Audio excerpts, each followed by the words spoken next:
সেই এমপির আজকে জানাজা হচ্ছে না। চাঞ্চল্যকর ঘটনায় এমপি আনার হত্যার ১ বছর, মরদেহের খণ্ডাংশের আশায় এখনো পরিবার গুনছে দিন। ভারতের কলকাতায় সাবেক সংসদ সদস্য আনোয়ারুল আজিম আনার হত্যার ১ বছর আজ। এই ১ বছরে এখনো মরদেহের খণ্ডাংশ পায়নি পরিবার। দ্রুত মরদেহের খণ্ডাংশ পাওয়া ও জড়িতদের দৃষ্টান্তমূলক শাস্তির দাবি জানিয়েছেন সাবেক এমপি আনারের মেয়ে মুমতারিন ফেরদৌস ডরিন। জানা গেছে, গত বছরের ১২ই মে ভারতের কলকাতার যান সাবেক এমপি আনোয়ারুল আজিম আনার। সেখানে তিনি কলকাতার বরাহনগর এলাকায় বন্ধুর বাড়িতে ছিলেন।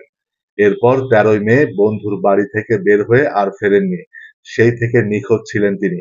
নিখোঁজের ৯ দিন পর অর্থাৎ ১২ই মে ভারতের নিউ টাউন এলাকার সঞ্জীবা গার্ডেনের BU ৫৬ নম্বর ফ্ল্যাট থেকে তার খণ্ড বিখণ্ড মরদেহ উদ্ধার করে কলকাতার পুলিশ।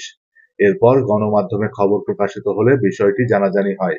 এ ঘটনায় গত বছরের ১২ই মে ঢাকার শেরেবাংলা নগর থানায় খুন করার উদ্দেশ্যে অপহরণের অভিযোগে মামলা করেন সাবেক এমপি আনারের ছোট মেয়ে মুমতারিন ফেরদৌস ডরিন।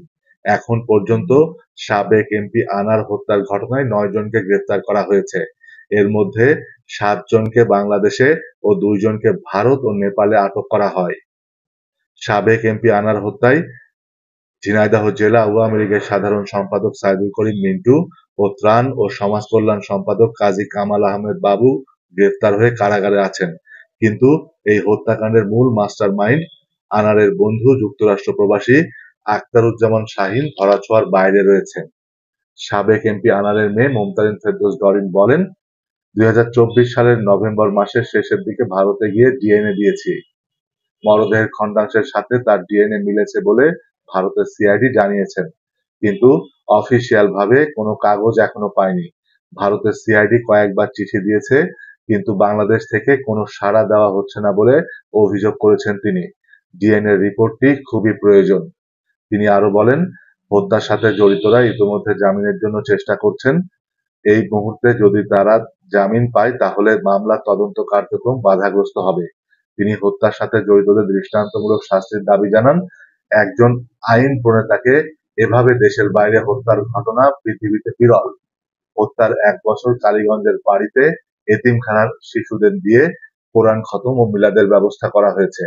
তিনি আরো বলেন, এই ১ বছরে বাবার দাফন ও জানাজার ব্যবস্থা করতে পারেনি। এর থেকে কষ্টের আর কিছু হতে পারে না। তিনি দ্রুতই বাবার মরদেহের খণ্ডাংশ পেয়ে দাফনের ব্যবস্থা করতে চান বলেও জানিয়েছেন গণমাধ্যম কর্মীদের।